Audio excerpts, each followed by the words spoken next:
What's up, Taiwan? I'm Eric Gao, and thanks for joining us for the news. There's a new warning to Taiwan as Beijing threatens action against what it calls separatism. China's defense ministry made this statement at the Two Sessions, the country's largest annual political meeting. 台独分子闹得越欢，脖子上的绳索就会勒得越紧，头顶上的利剑就会愈加锋利。我们正告民进党当局，悬崖勒马，回头是岸，执迷不悟，死路一条。 For more on this, we go to Louise Watt, who joins us now from our newsroom in Taipei. Louise, those were some pretty strong words. How significant is this statement from China? Well, it's not new, and even though the language may sound colourful, it's not new either. I asked the Mainland Affairs Council, which is the Taiwanese government agency in charge of relations with China, and actually they didn't want to comment on this. Now, Wu Qian, the spokesperson that you just saw there, he said that the People's Liberation Army, China's military, is a force for countering Taiwanese independence and promoting reunification as China sees it. Now, Taiwan says only its 23 million people can decide its future.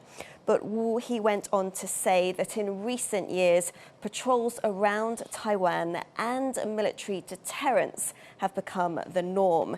Now, this is where Taipei would agree with him, because the Chinese military, they've been increasing pressure on Taiwan by regularly sending fighter jets and naval vessels around Taiwan, and Taipei has been scrambling to counter it.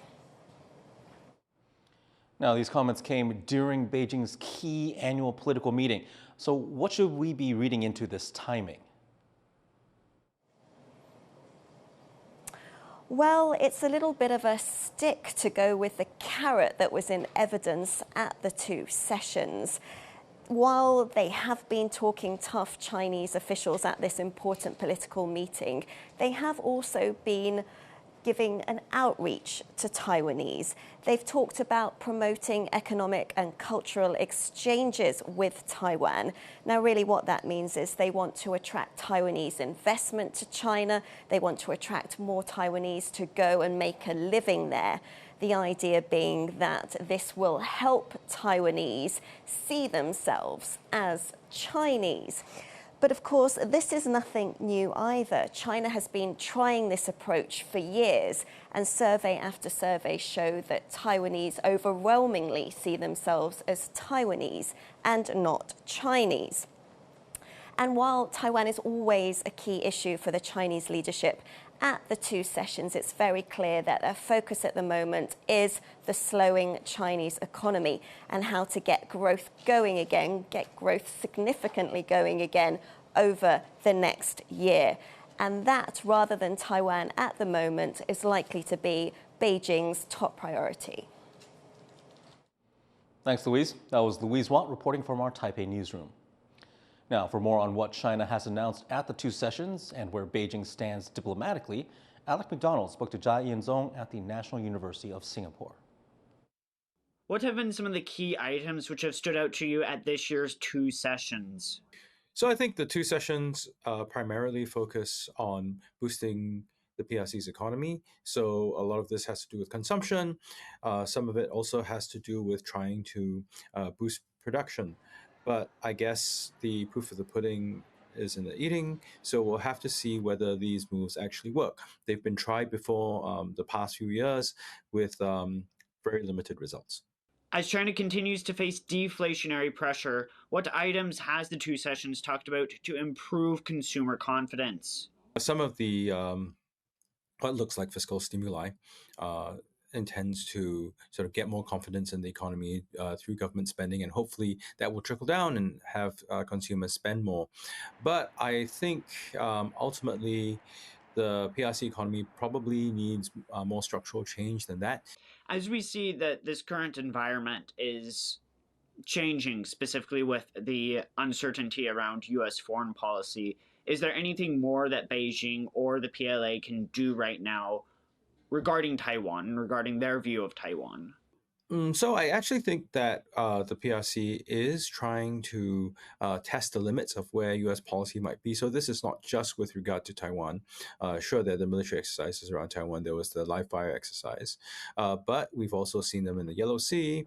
We've seen them, more robust PLA activity in the East China Sea, in the South China Sea, and also the exercises and circumvention of Australia, so exercises off Australia and the circumvention of Australia.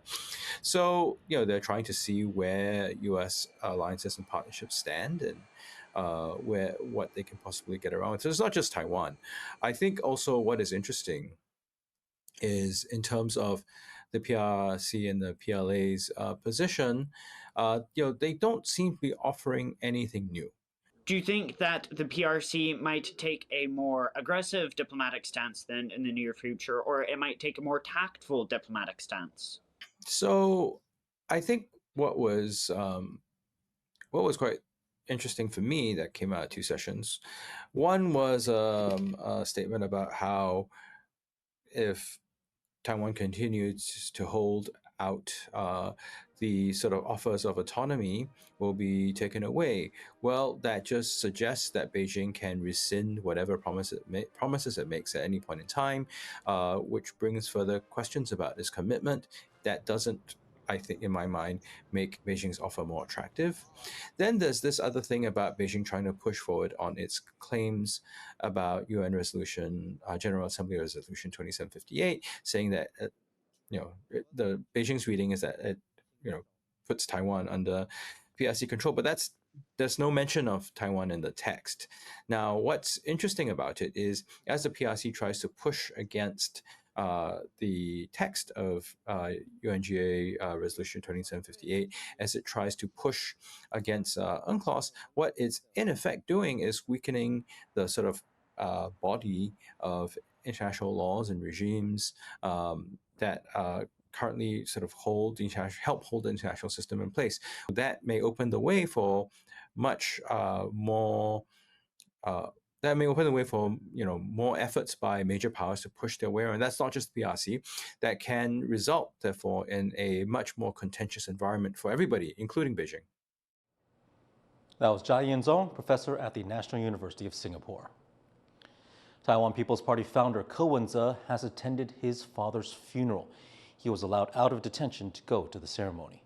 Ko arrived under guard and left after less than an hour. He is being investigated for several corruption charges, and he has been held incommunicado for months. Several high-profile political figures attended the ceremony, including former Presidents Ma Ying-jeou and Chen Shui-bian. Ko's father died in February. Mark Carney has been elected as leader of the Canadian Liberal Party and will become the country's next prime minister. This follows Justin Trudeau's announcement that he intends to step down as Canadian leader. Carney won the race with 85% of the votes, defeating Trudeau's deputy, Chrystia Freeland. He has vowed to keep tariffs on U.S. goods in response to U.S. President Donald Trump's calls to make Canada the 51st state. Carney will be sworn in as prime minister in the next few days. The U.S. Secret Service has shot a man outside the White House after he aimed a gun at agents. The agency says local police warned them that a suicidal person may have been heading to Washington from Indiana. President Donald Trump was in Florida during the shooting. The gunman was taken to the hospital. No Secret Service agents were hurt. North Korean hackers have successfully laundered $300 million of stolen cryptocurrency. In late February, hackers from North Korea's Lazarus Group used automated tools to steal a record-breaking $1.5 billion from the exchange ByBit. Investigators tracking the funds say 20% of that has gone dark, meaning it's now unrecoverable. The U.S. and its allies accuse North Korea of using these stolen funds to finance its military and nuclear programs.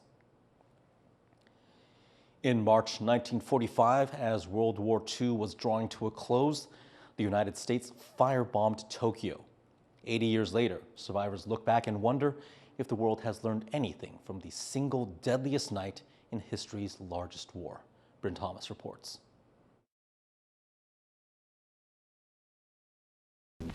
In the Pacific, the ruthless air war is continued against Japan. Another Tokyo raid is briefed at the huge superfortress base of Saipan. From the Marianas, 1,500 miles northward over the Pacific, flies this great armada on what has become almost a daily mission. .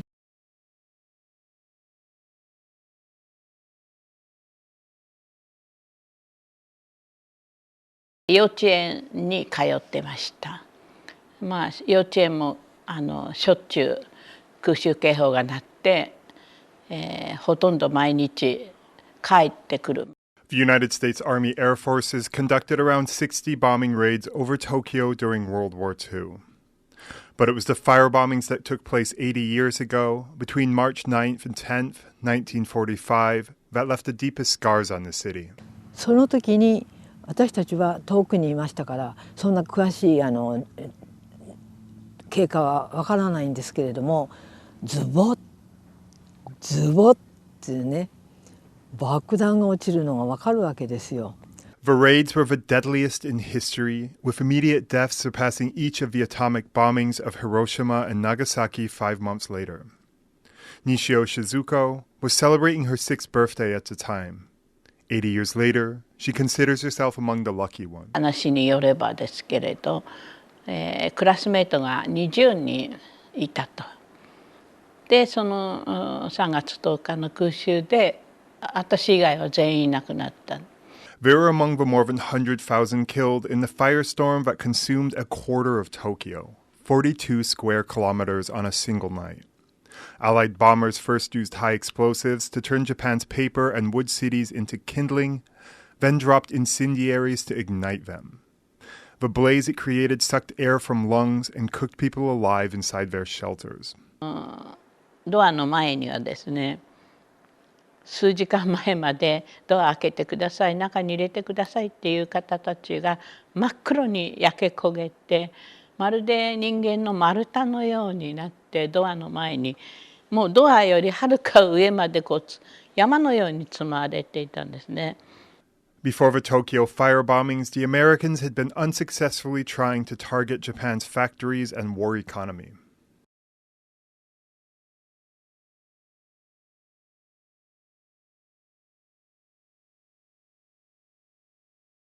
The March 1945 raids reflected the brutal logic of total war. Allied planners, led by General Curtis LeMay, saw Japan's residential areas as part of its war economy. Small workshops produced materials, and the residents worked in them, making entire neighborhoods targets. 怖くて怖くてしょうがなくて出てしまったんですよ外へ。で空を見上げたらいや向こうの方がすごい燃えてるって思ったのがそれが浅草方面だったわけですね。80 years later, the March 1945 raids on Tokyo are often remembered as yet another atrocity in a war full of them. For the few still alive who lived through it, the terror of that night is coupled with the fear that nearly a century later, the world has failed to learn from it. で、ウクライナのこともあるので、先行き分かりませんよね。全く同じことが起きないとも限らないと私は思っていますので。Devin Tsai and Bryn Thomas for TaiwanPlus. Thank you for watching What's Up Taiwan. You can visit the TaiwanPlus website to get more of our reports or follow us on social media to get updates in your feed. Finally, we sign off with these twin polar bear cubs at a zoo in Hungary making their first public appearance. I'm Eric Gao. Take care. We'll see you next time.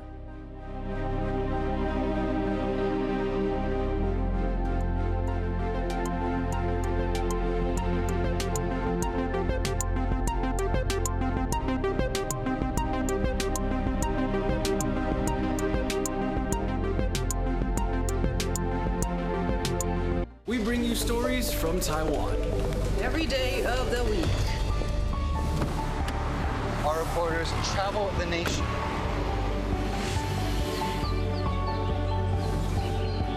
Exploring the issues that matter to you. News from here in Taiwan and around the world. What's Up Taiwan on TaiwanPlus.